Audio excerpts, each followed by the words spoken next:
Between 1500 and 1870, about 11 million men and women were carried across the Atlantic Ocean in ships like this. These unwilling passengers were forcibly transported from Africa to the West Indies, Brazil, or other regions in the Americas, including the British colonies that became the United States.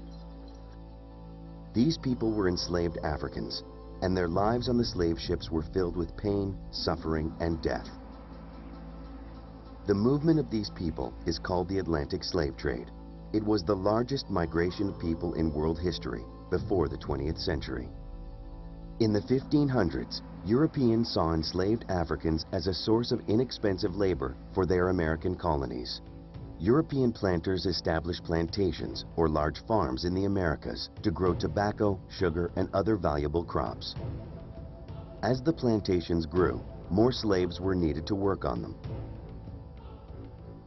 At first, Europeans enslaved Native Americans, but Native Americans died in large numbers, felled by a combination of factors, including European diseases to which they had no natural immunities.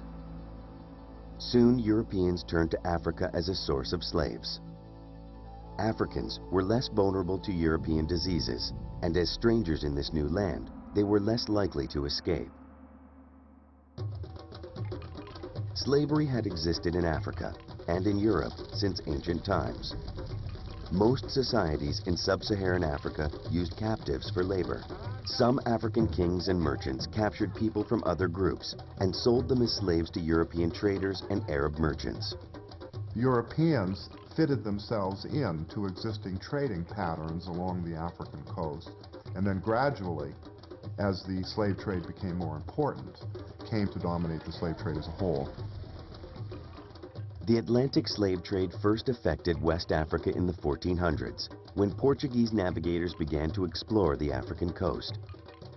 Eventually, the Portuguese, British, Dutch, French, and Spanish were all involved in the trade. However, it was England's mastery of the sea that led to its domination of the slave trade, which spread across West Africa over time. The slaves came from all different parts of West Africa.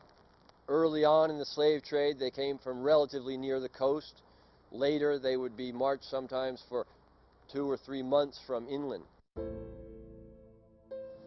These unfortunate people became part of the triangular trade between Europe, Africa, and the Americas.